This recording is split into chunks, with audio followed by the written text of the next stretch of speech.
PM ने कांग्रेस के manifesto का सच सामने लाने का काम किया। दूसरी तरफ आरजेडी ने कहा है कि पीएम कांग्रेस के मैनिफेस्टो की चिंता ना करें।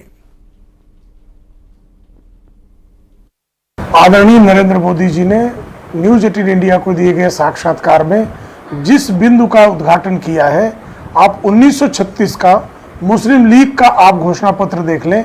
जिस तरह से बहुसंख्यकवाद का विरोध मुस्लिम लीग करता है, ठीक उसी तरह से बहुसंख्यकवाद पर टिप्पणी कांग्रेस के घोषणा पत्र में 2024 में किया जा रहा है।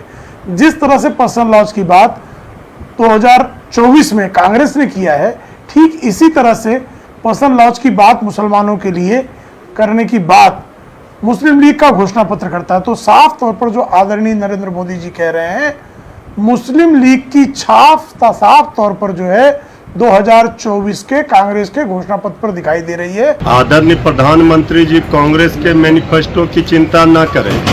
पहले बीजेपी 10 वर्षों से अपने शासन में है, अपना मैनिफेस्टो क्या था और क्या किया इन्होंने पहले ये बताएं। ये जुमलेबाजी वाला मैनिफेस्टो बीजेपी की तरह नहीं है।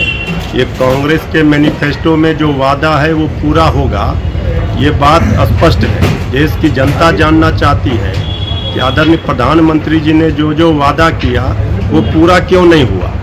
इस पर वो जवाब नहीं दे रहे हैं, कांग्रेस का मैनिफेस्टो ढूंढ रहे हैं। और लोकसभा चुनाव के बीच न्यूज 18 पर प्रधानमंत्री नरेंद्र मोदी का सबसे धमाकेदार इंटरव्यू हुआ है। मेगा इंटरव्यू में पीएम मोदी ने राहुल गांधी और कांग्रेस के घोषणा पत्र पर बड़ा हमला बोला। अपने इंटरव्यू में प्रधानमंत्री मोदी ने हर सवाल का बेबाक जवाब दिया। पीएम मोदी का यह पूरा इंटरव्यू आज रात आप देख सकते हैं 9 बजे सिर्फ न्यूज 18 मध्य प्रदेश छत्तीसगढ़ पर। आपने पिछले कार्यकाल में काफ़ी बड़े काम किए, आर्टिकल 370 को रद्द किया, सीएए को लेके आए, मगर ऑपोजिशन लीडर्स इस कैंपेन में सब कह रहे हैं कि अगर वो सरकार बनाएंगे तो इन सबको जो है सीएए को रिपील कर देंगे। ममता बनर्जी खास करके कह रही है सीएए को इम्प्लीमेंट नहीं होने देंगे। इसको आप कैसे देखते हैं?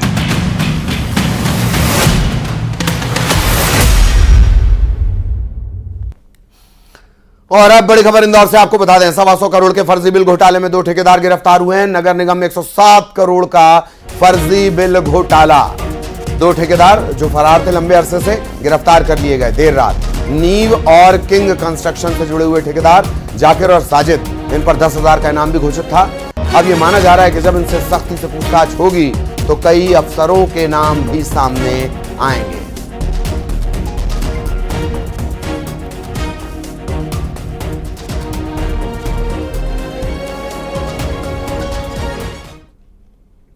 इधर भोजशाला मामले में आज इंदौर हाईकोर्ट में सुनवाई होनी है और एएसआई की टीम ने सर्वे के लिए 8 हफ्ते का समय मांगा है। आज हाईकोर्ट इस पर फैसला सुना सकता है। मुस्लिम पक्ष ने समय बढ़ाने की मांग पर आपत्ति जताई है। इन सबके बीच धार की भोजशाला में 39वें दिन का सर्वे का काम शुरू है।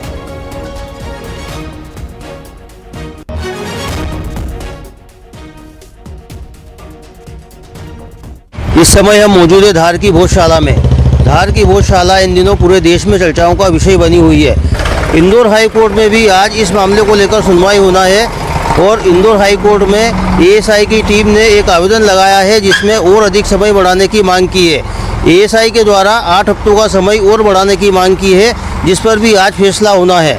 हमारे साथ में इस पूरे मामले को लेकर हिंदू फ्रंट फॉर जस्टिस के प्रदेश उपाध्यक्ष हैं, जिनसे हम बात करेंगे कि आज क्या होगा। भैया, आज हाई कोर्ट में क्या होगा? 11 मार्च को माननीय उच्च न्यायालय ने भोजशाला परिसर के वैज्ञानिक सर्वेक्षण का आदेश दिया था, जिसमें यह स्पष्ट था कि 50 मीटर के क्षेत्र में भी यह वैज्ञानिक सर्वेक्षण होना चाहिए। जीपीआर होना चाहिए, जीपीएस होना चाहिए, carbon dating, colour photography, videography और सारे ही नए जितने भी संसाधन हैं उनसे यह सर्वेक्षण होना था। तो मुझे ऐसा लगता है कि अभी तक एएसआई ये सारे काम नहीं कर पाई है, उस वर्क ऑफ स्कोप ज़्यादा है, इसलिए एएसआई ने यह 8 सप्ताह का समय बढ़ाने का आवेदन दे रखा है।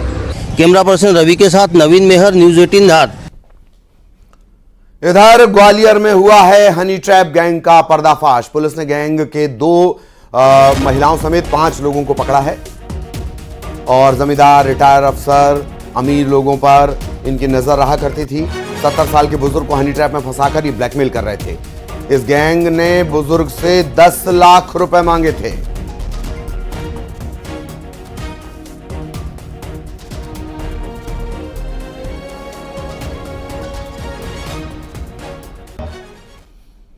और अब बात सड़क हादसे की करेंगे। बेमेतरा में भीषण सड़क हादसा, जहां मिनी ट्रक और पिकअप में टक्कर हो गई और 8 लोगों के मौत की पुष्टि अब तक हुई है। 18 लोग इसमें घायल हैं। मरने वालों में 3 बच्चे भी शामिल हैं। 3 बच्चे 5 महिलाएं, मौके पर ही इनकी मौत हो गई। घायलों में 3 की हालत गंभीर है। इन्हें रायपुर रेफर किया गया है। एक छठी कार्यक्रम से वापस लौटते वक्त यह हादसा बेमेतरा के कठिया पेट्रोल पंप के पास हुआ।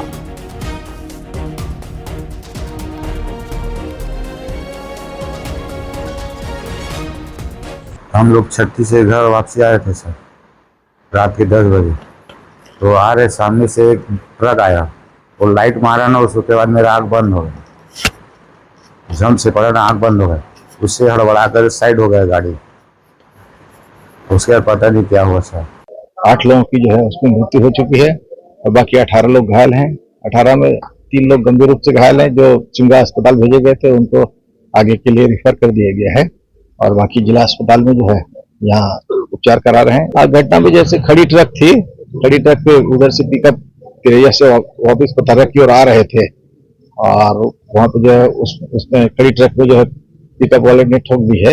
इस तरीके की जानकारी आई है और पूछने से पता चला कि साइड से गाड़ी आ रही थी तो उसको दिखाई नहीं दिया है, जिसके कारण से जो है लाइट के कारण से इस तरीके की घटनाएं आई हैं। बाकी ये इन्वेस्टिगेशन का विषय है। ये बहुत दुखद घटना है। अचानक ऐसी घटना हुई है तो ये जो घटना है वो वापस तो नहीं आ सकती, लेकिन हम हमेशा उनके साथ हैं, उनके परिवार के साथ हैं और प्रशासन की ओर से जो व्यवस्था होनी चाहिए उसको हम लोग तत्काल भी व्यवस्था पूरा करेंगे और हमेशा उनके परिवारजनों के साथ भविष्य में भी उनके साथ खड़े हुए रहेंगे। इधर बेमेतरा में हुए हादसे पर सीएम साय ने संवेदना जताई है। सीएम ने सोशल मीडिया एक्स पर लिखा कि सिमगा सीमा इलाके के पास कठिया गांव में हुई सड़क दुर्घटना में बेमेतरा के पथर्रा गांव के 8 लोगों के निधन और 20 लोगों के घायल होने की दुखद सूचना प्राप्त हुई। घायलों के बेहतर इलाज के लिए जरूरी निर्देश प्रशासन को दे दिए गए हैं। मृतकों के परिजनों के प्रति गहरी शोक संवेदना और घायलों के शीघ्र स्वास्थ्य लाभ की कामना करता हूं।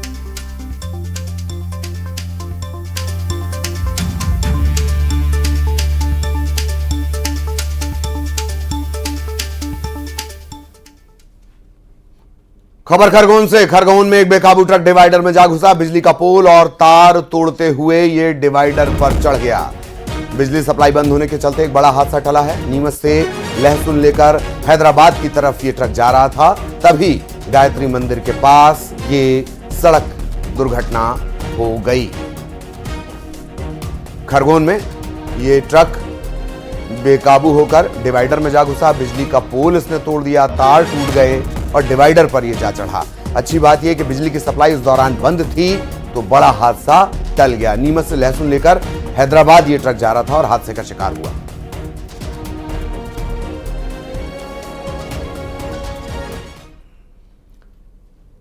इधर सतना में नगर निगम की लापरवाही से खुले कुएं में गिरा गौवंश। स्थानीय और नगर परिषद ने इसे बाहर निकाला। कई बार खुले कुएं को ढकने के निर्देश दिए गए हैं, बावजूद इसके ऐसा नहीं हुआ। चित्रकूट नगर परिषद के कामता बस्ती का यह पूरा मामला है, जहां ये मवेशी खुले कुएं में जा गिरा।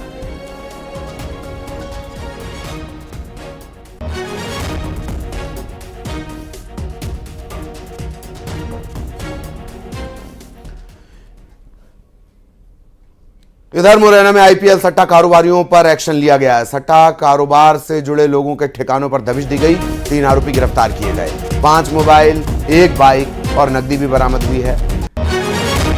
पुलिस की कार्रवाई से सट्टे का कारोबार करने वालों में हड़कंप मचा हुआ है।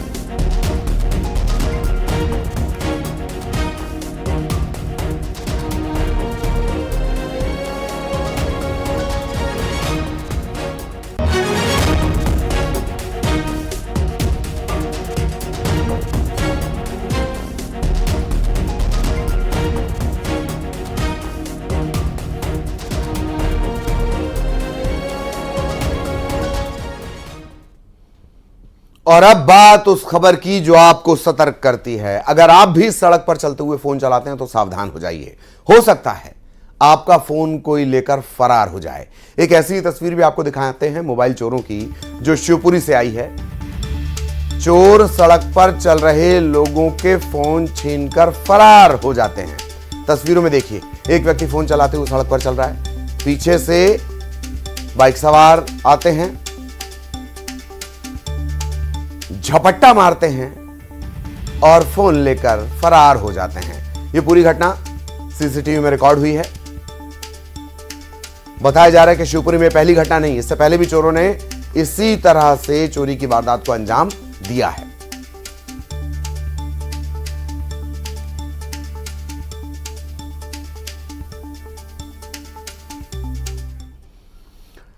खंडवा में चौथे चरण यानी कि 13 मई को मतदान है। प्रत्याशी जोर शोर से प्रचार में जुटे हुए हैं। दूसरी तरफ महिलाओं ने शराब दुकान को हटाने को लेकर मतदान बहिष्कार तक की चेतावनी दे दी है। मामला लाल चौकी इलाके का, जहां महिलाएं शराब की दुकान हटाने को लेकर आंदोलन कर रही हैं। कई दिनों के आंदोलन के बाद भी दुकान को हटाया नहीं गया। इसके बाद मतदान बहिष्कार की चेतावनी दी गई है।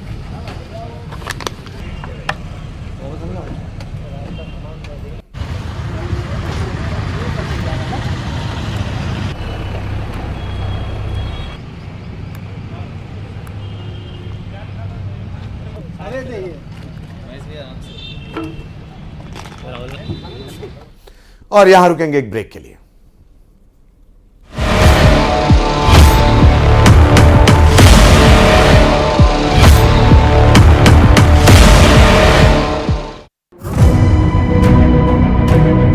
आपने जो है राजस्थान में एक रैली में कांग्रेस के मैनिफेस्टो पर एक डायरेक्ट अटैक किया। आपने ये तक कहा कि इनका एक स्कीम है जिससे कि ये वेल्थ डिस्ट्रीब्यूट करना चाहते हैं, ये पता लगाना चाहते हैं किसके पास कितनी जमा पूंजी है, किसके पास कितना पैसा है, किसके पास कितना सोना है, सिल्वर है, चांदी है, और उसको वो मुसलमानों में और घुसपैठियों में बांट देना चाहते हैं। क्या ये थ्रेट इतना रियल है?